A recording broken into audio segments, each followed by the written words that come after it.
Brooke, thanks for being here. Before we get into motocross and many things, I know you recently had surgery after a crash in February. How are you feeling and how's the recovery going? Yeah. So it's been good. Actually, I feel like I was in more pain majority of the last 2 months riding than I am now. The surgery went really well, and honestly, I've recovered pretty well in the past 7 days or so. It's feeling better than it's probably doing, but I'm feeling good. So yeah. Let's go back to the beginning. How did motocross first come into your life? Well, when I was younger, I actually went camping a lot, and my dad had Jeeps because we went Jeeping a lot. And he bought me just like a trail bike, and we actually originally started from just riding trails together and doing it that way. But I was also like really very competitive growing up. So I always did, a bunch of sports. So when we found motocross, because nobody in my family did it, we kind of got into it more. And at that point, come 2009, I think I got my first race bike. So my dad bought me a CRF 150, and then it kind of just took off from there. I mean, I could have stories for days, but that's the short and sweet version. Was there a specific moment when you knew this is what I want to do? um, I think I mean, right when I started racing, originally dirt bikes was for fun. So I did that, for fun. And then I guess we went and did a desert race, which was on my trail bike. I didn't mention that, but we did that. And at that point, I just loved the racing and the trophies and being able to really, I think, have like the results in my hands. Cause I was used to doing a lot of like traditional sports where you have teams and like if they don't show up and you do, sometimes you can't, change the outcome. So I really liked that that was my thing. But I think right off the bat, I mean, I did a first dirt bike race because it was off road, not motocross.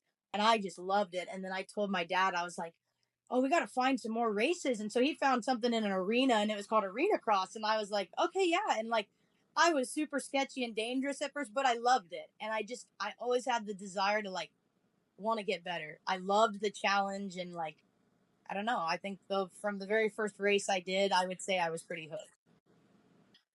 You raced at some major events like Loretta Lyons, Freestone.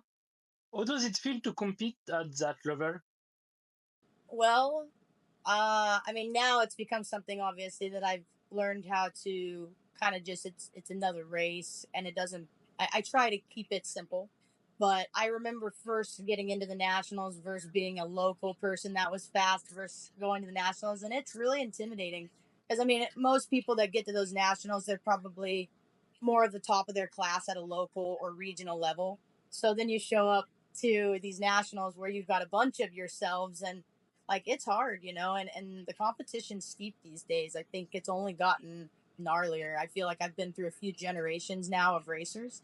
So but overall I'd say that it's gnarly. You gotta strap up and get ready for battle. In 2016, you took sixth place in the women's class at Loretta's. What did that race mean to you? Yeah. You know, Loretta's is one of those races. I think a lot of people put a lot of pressure on themselves to perform well there, just because obviously it's now been established as the more prestigious out of all the nationals for amateurs. Um, but honestly, it used to mean everything to me, and it used to be like, oh my gosh, I got to perform here, and I quickly found out that did not help me do any better. And now I try to go with more of the mindset when I do go because I've chose not to really try to qualify the last few years. I've put my money into other places with different races and just really trying to get to my best. But um, just treat it as another race. I mean, honestly, it is very cool to do well there, and it means a lot to be able to go there. I think it means that you're one of the best in the country, and that is something very special. So that's what it means. But as far as a race itself, I try to look at it like it is simply just another race. But it is special, and anybody that makes it should feel proud. It's a hard accomplishment. Most people try their whole lives and may never go. So it's respectable. Last year, you were at Ponca City for the last round of the WMX US Championship. You finished seventh in the race. What you can tell us? Well, so last year, when we went out to Ponca, so that was a lot of things for me. That was my first race on the new Cowie. I kind of avoided a lot of races last year. Not avoided, but I chose to not go and spend the money because I wasn't ready, and I've done enough racing where it's like when you're not ready, you don't need to be there. And, we had been suspension testing. There's a lot of things. I was on Hondas for 14 years. So getting on the Cowie, like, big difference. But it was good. The first race there, I didn't really feel nervous. I felt rather prepared. When we got there, my suspension, I've been getting a lot better with it, and my suspension was stiffer than it should have been because of my own learning and what I had gone with. The racing was okay, but on the first moto, I crashed off the start, and I actually got together with one of the other riders, and I went down in front of the whole pack, and I got ran over, and I ended up hurting my shoulder pretty bad, which I tore my labrum back in the day, and so it's kind of like an injury I just kind of let heal itself, but did my best. Anyways, oh no, I got hurt in the first one. I was down. I came from last to, I want to say, ninth, and I had to stop for a pit stop and stuff like that, and because my bike was mangled, and then in the next moto, I think it was like 2 hours later or something. We barely had enough time to fix the bike because the bars were all the bar mounts and everything had to be replaced. But I lined back up anyways. I mean, I was hurting, but my biggest thing is just you got to finish it. Like if you can finish it, that's always been my thing. So we went back out, and I didn't get a very good start. And then I think I was in sixth in that moto, and I kind of just started there and finished there. They were 20-minute motos, so they were longer motos, and I actually ended up doing decent with that. But to be honest with you, I think between my suspension and my injury that I had encountered, on top of maybe being a little bit off the pace, maybe there were some places I could have been better. But I just think that I felt like I could have been better, but some of my things that were going on were kind of against me. But I was still proud to get out there, race again, be relevant, just, be out there, dude. So it was good, but I definitely wanted more. you know, I was disappointed, but I was happy that I finished because it hurt and I was complaining, and I finished out all my 6 motos and all my classes, and that was something I was proud of. This year you had planned to compete in the WMX US Championship before your injury. It back on the same track like as men. What is your opinion on this change for this year? I think it's wonderful. I think that it is a huge step in the right direction. I've been a part of uh, racing since, national since 2014, and my biggest thing was back in the day. They had the women on TV on Pro Day, and that was my dream. And then they took it away. So for me personally, I think that it's actually like giving us a chance to be at that level. I think a lot of the amateur tracks that we race on were designed specifically for a 4-year old all the way to a 70-year old. So when they put us at a national level track again and allow us to be part of, even if it's on Friday, we're still taking a step towards being part of the pro scene. And I just think that that's where we need to be. If we want to be pros, then racing amateur nationals, like that needs to be out, and we need to go to the pros again, because that's where we want to be, and that's what you work hard for. So I think it's awesome. I'm sure you follow the result of the first 2 rounds. How do you analyze the beginning of the season? No, yeah, I think actually, there's quite a few girls that are quite at that level, and but obviously Lachlan, she's one of them. She won last year. She's always been fast. Um, Jordan, she's fast. Michaela, Kylie, and obviously there's a few other girls too. And now, Charlie Cannon came over. That's super cool. So there's a lot of respectable girls, and there's plenty of others, but just championship wise, those are all girls that have won championships at Loretta's or European races. Super stacked class. I feel like, and then like I said, there's plenty of other girls that are racing out there for all those positions too. So, I'm really impressed. I think that it's plenty to bring something back and to give people something to enjoy watching. But those are the people that I would say, obviously there's a ton, and depending on the racetrack, others might shine more than others. But yeah, a lot of fast girls. What has been the most memorable race or moment in your career? Oh man, you know, probably Mini-O's 2022. Um, I didn't end up winning or getting on the podium, but I rode the best that anybody's ever seen me ride, and I rode the best that I'd ever performed at a national level. And I worked really hard. My lap times, when you looked, they were there. And I just had so many people come up to me and say cool things that week. And like, I mean, I don't know. There was and actually that was where I had that whole shot from the outside. I showed up late to my Supercross gate. Everybody was on the line, and I missed my gate pick. And the only gates left were the very inside and the very outside. And I took the risk on the outside, and I was so panicked. Like there was so much going on, and I actually ended up whole shotting from the outside, showing up late. I led a few laps, and like, so that definitely was my most memorable race. I think really showed what I was truly capable of. But no, that's one that I'll always treasure for sure. Motocross is still very male-dominated sport. Have you ever felt pressure or like you had to prove yourself move more than men? I mean, I'd be lying if I said I didn't. Obviously, not only is this a man dominant sport, but I think the men in it are the manly men of the world. You know what I mean? Like you got to be tough and everything. And so yeah, I guess, but I try not to look at it that way. I think I said this in another interview. Like I try to look at it like I'm just another racer. Like if you can do it, so can I. That's the look. But I would be lying if there haven't been moments where yes, I'm like, hey, I got to prove myself, like what I'm worth, because they look at me like, oh, you're a girl, you're not gonna do this or that. So I'm like, all right, I'm gonna have to prove you wrong. Like, but no, it's good. And I think I also, if you notice, I tuck my hair up in my helmet, which I got that from a lot of the European girls, but I like doing that as well.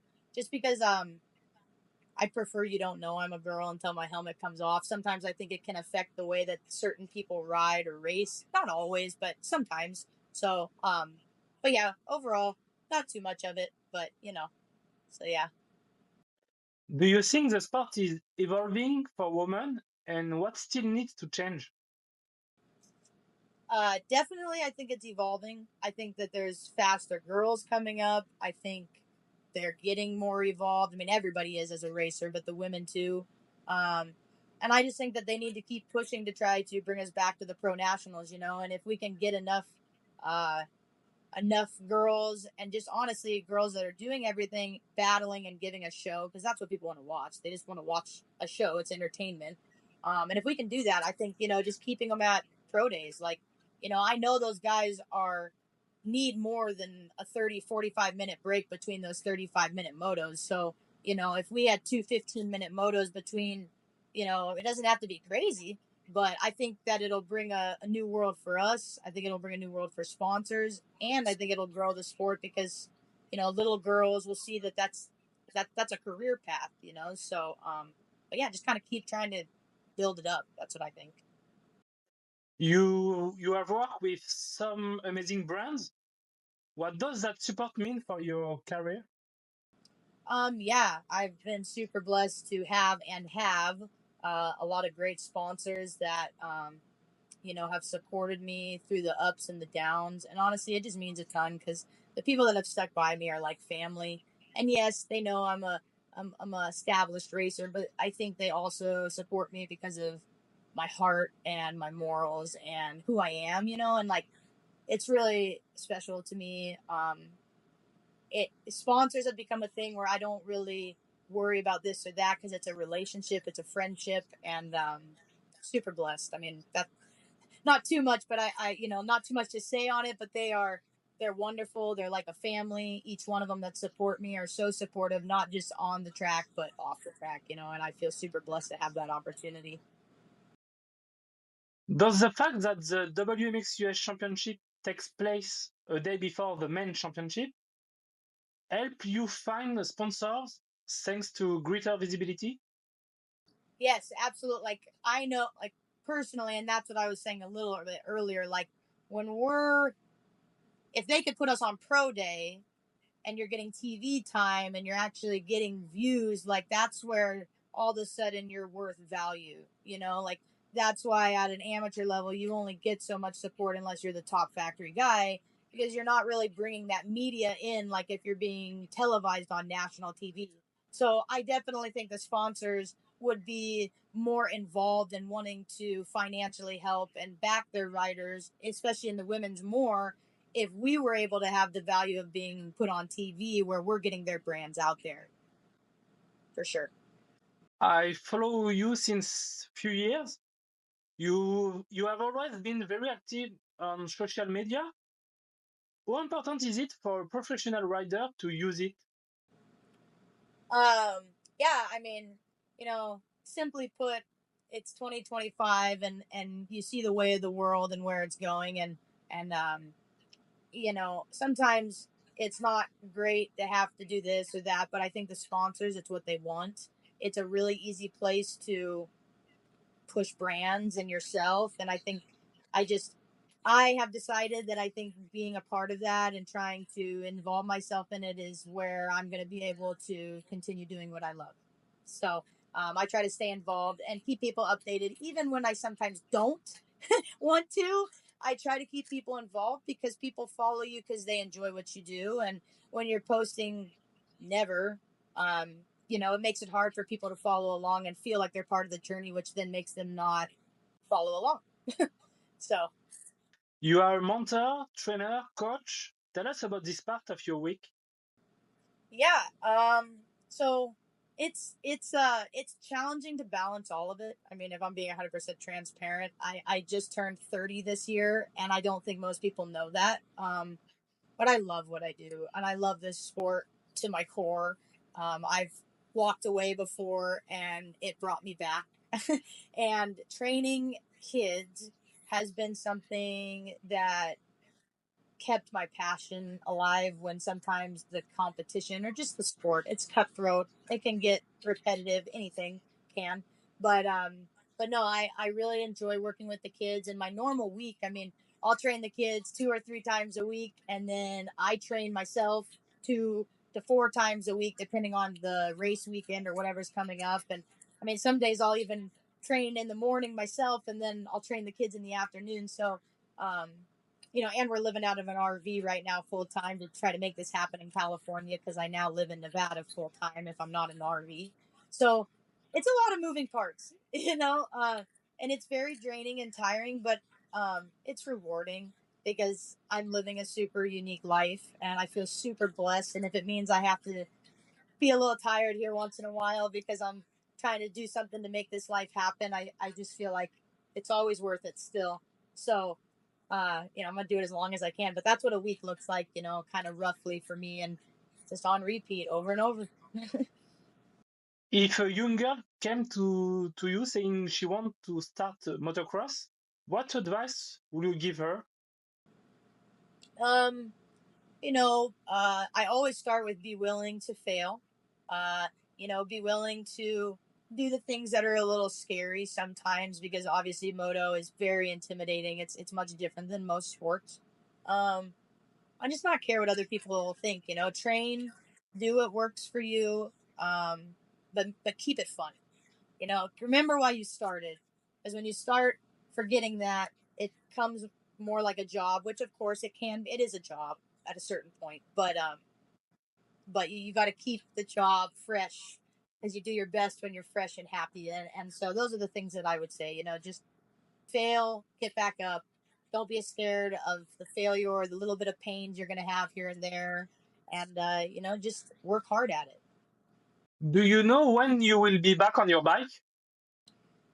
Yeah, well, roughly, yes. They said about it's a 4 to 5 month recovery. Sometimes it can be 3 months depending on the person, but I posted about this, and I had a lot of friends reach out and just be like, "Hey, take this really seriously," like, because apparently it's a small bone. So like typically you screw something or plate it and it's solid, because like I did that with my collarbone and I could ride 2 weeks later, But I want to really make sure I take time with this. Kind of like I mentioned, I'm 30 now and I'm not old, but there's been other injuries where I did not take them seriously, and I wish I would have. So with this one, I'm gonna make sure that I take the proper time, but I would say about 4 months. So I probably will be getting back. I thought I was gonna be able to make the last few rounds at WMX, with the last rounds being in August, but it would be a push, and I'm not trying to go out there and hurt myself for what, I'm not.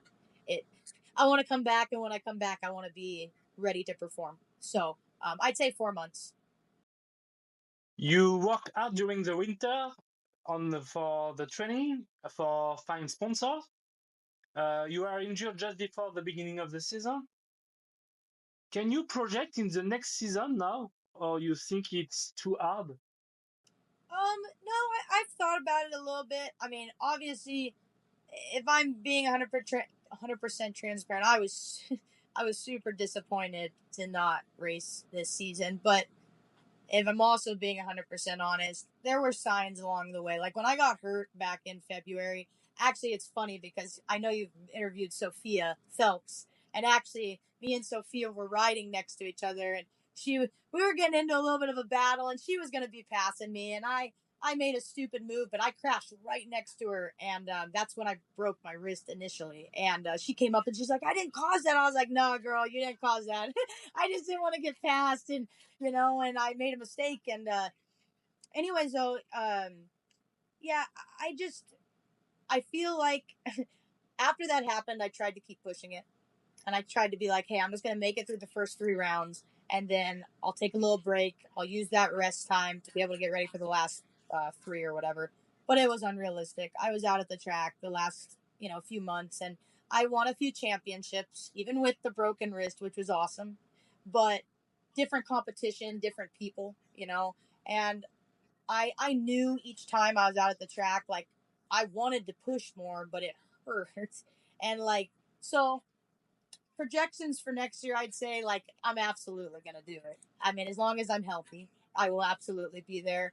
And I think I'll be a lot better than what I would have had. What I was getting to is I think I'd be a lot better if I waited than what I was gonna go give riding with the conditions I was in.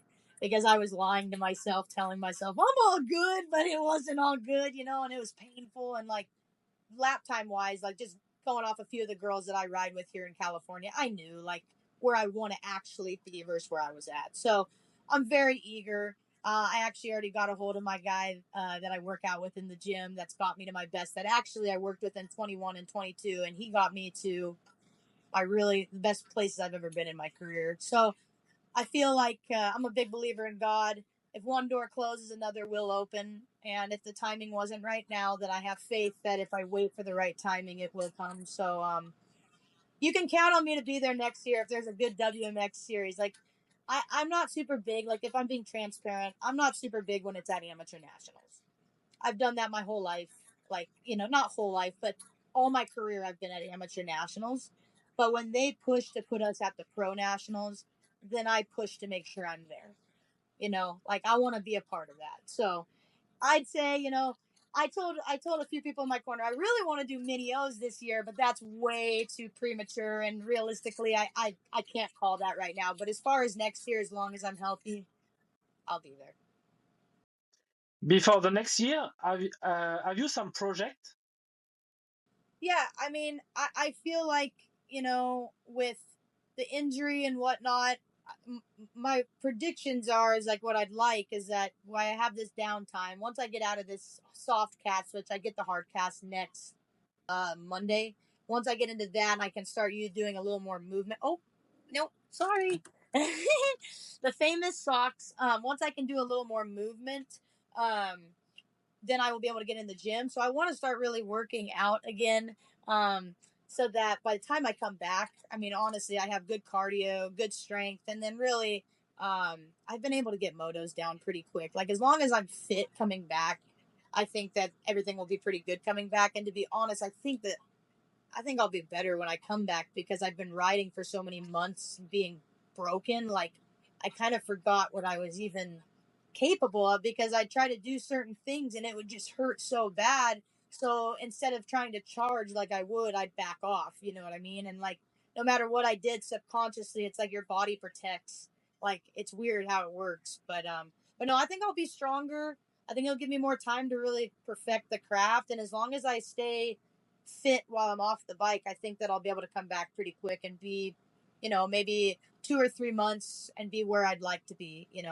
I don't want to rush it because I don't want to waste money to go be off where I think I should be. But yeah, I'd say 2 or 3 months, maybe 4 months, and I should be really solid. I'd like to say. Racing Kyla will be in France for the Junior World Championship. Is the first girl to represent Team USA in this competition. What is your opinion about this young girl? Yes, yes, I think she's wonderful. I mean, I haven't actually, so I know a guy that's very good friends with her, one of her gear sponsors. He goes way back, Malcolm McCaskey, but I kind of met them vaguely through him, and I've spoke a little bit with her mom, so I don't know them super personally, but everything I've gathered, I mean, she seems like a great racer. A lot of great skills, technique. She works hard. It seems like they have good morals. I mean, I expect her to do good things. I mean, it seems like she's very confident and she's been putting in the work. So, I mean, I'd love to see her go kick some ass. So, but yeah, no, time will tell. But I think she's going in as prepared as she can be. And I think it's super cool. She probably doesn't even know it, but just paving a way, being a part of history, it's special. You spoke about the European girls. Can you follow the World Championship? A little bit. Yes and no. My boyfriend's really good at following it. He's all techie and stuff because it's hard for us to follow it in the U.S. unless you're using apps and stuff. But I do follow it a little bit. I know all about it. Um, it's been a dream of mine to be able to go over there and at least race around. Obviously, when the time is right, I don't want to go over there and be a gate filler. I want to go over there and at least perform the way that I know how. I guess if I was at my best and I still didn't perform the way I wanted, I'd take it as okay. But I've never really, there's only been a few times where I felt like, man, I'd love to be there. But if the time was right, I was prepared, I would absolutely love to go race them. I think that it's very cool. What do you need to come in Europe for the World Championship? I mean, besides just being healthy and some good time on the bike, if I was all prepared at that point, like I would just need some help with, obviously getting over there bike wise and stuff. I don't have anybody like, even with Cowie, like I don't have any deals. Like I just went out and bought a Cowie like cold turkey. Nobody said, "Oh, you're Team Green" or anything. Like I don't think people know that. I have a lot of sponsors individually, like because I've done that and but I don't have bike sponsors. That'd be the biggest thing. Just being able to have someone where they're like, "Hey, here's a bike. We can get it set up for you. Maybe I could bring my suspension or have suspension set up properly." But if I had a bike and good suspension, that's really all I would need. I would think. But I haven't done a lot of searching either. But in the right time, I would love to do that. So if anybody's looking, I'm open. So, what you can tell us about your family, the help, the people around you, maybe your mechanic? Yeah. So, yeah, no, it's a small but lethal team. But no, it's most of the time it's just like when we're at the races, it's just me and my boyfriend, and we travel around and do everything. Which now he's been made into the mechanic too, so it can be interesting. But you know what, we make it work, and I don't think there's many people that do it like we do. We do 10 people's jobs, I swear. And, we do the best we can with the knowledge we have. I've been super blessed to have a ton of people in my family, but also outside my family that I feel like God's brought into my life because we didn't know all these details, and like, but they've helped us. And then my mom, she's my everything. We walked a rough road before motocross was ever a thing in my life. And she has been a huge supporter. And if it wasn't for her, and her parents, which are my grandparents. My grandpa passed away 2 years ago, but him and my grandma, again, people that really believe in me, they support me. I feel like sometimes I'm blessed with more than I deserve, but I am super blessed and I feel grateful to live this life. And then, just kind of keep doing it for the people that aren't here anymore as well. Everybody always asks me, what's for summer? Because I have that all over my Instagram and all over my bike. And she was my sister. She is my sister, but she passed away in 2016. Um, she had a rare genetic disorder, um, very rare at the time. Um, but she's just my everything. And when it happened, it was crazy because it happened 7 days before Loretta's in 2016, and we had different dads, same mom. She ended up being with her dad, and he somehow left her alone in a bath, and she ended up drowning in a bath. It was very traumatic. But somehow or another, again, it sounds weird and crazy, but when you've been in a situation that's like that, it's like God brought the best out of the worst. And I've just gone on to do a lot of things that I don't know if I would have done, even whatever, without her. And I just feel like God put her in my life for a reason. And honestly, with the condition that she had, I feel like the older she got, it was harder for her to live and be in this world. And um, I just think that God's timing is perfect. And I super feel blessed. And, everybody in my corner that makes this happen, I get blessed beyond belief. So, yeah, besides just the sponsors, my family, they pour into me more than I could ever ask. And I'm super grateful. And do you want thanks your sponsor? Yes, absolutely. So, yeah, I'd like to thank God, first of all, keeping me safe and giving me all my talents. Um, Cody and my mom and my grandma. I'd like to thank Thor and Scott, Shoei, Helmet House, Fusion Graphics, Works Connection, Pro Circuit, Tagger Designs, Flow Motorsports, CTI, Dirt Bike Kids, Laner Suspension, Motosport, and just everybody else. There's so many more people that go into this that are behind the scenes. I can't thank them all, but they know who they are, and I'm very grateful. And hopefully, we can keep it going. So now some quick questions. Favorite place to ride?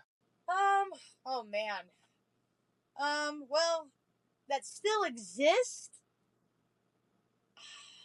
Man, I really like. I like Freestone. I really like Master Pools. Their tracks are always super cool. That Master Pools are probably one of my favorite places.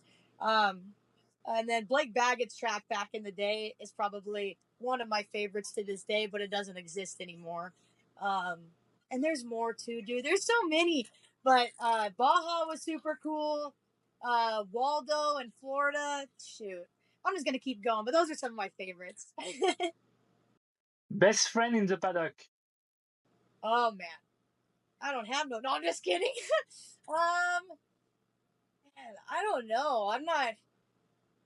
I feel like I'm either friends with everyone or I don't like you, but but yeah, dude, I don't know. I don't know who's my friend. Everybody's my friend, but I mean, or you're not. But yeah, that's my best answer. Shoot, I don't know. If you weren't a motocross rider, what sport would you do? Hmm. Maybe drifting or something, or like street bike racing, or like car racing, something with racing. I'm just a racer. I like the engines. I like to go fast, so something along those lines. Two stroke or four stroke? Well, two strokes are more fun, and they sound more cool. But I grew up on four strokes, so I'm better on a four stroke. But two strokes all the way, man. Those are iconic.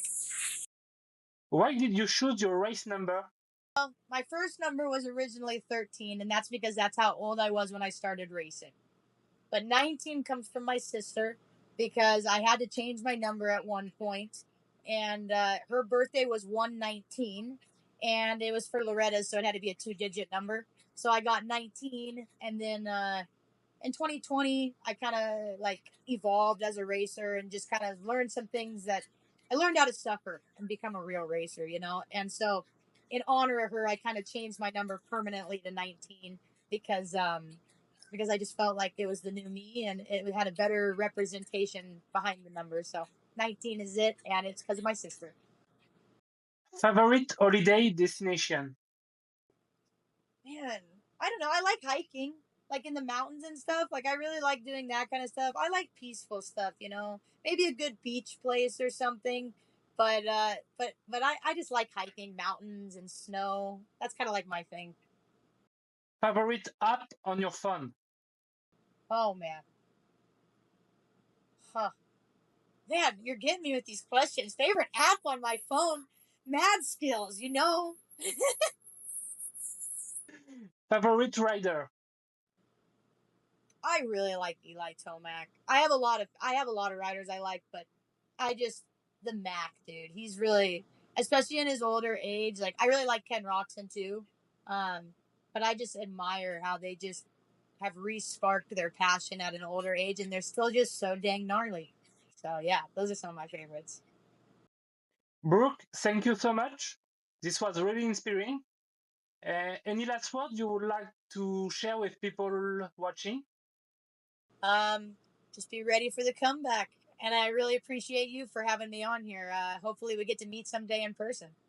And for everyone tuning in, if you enjoyed this, don't forget to like, comment, and check out everything Brooke doing. I will put all links in description.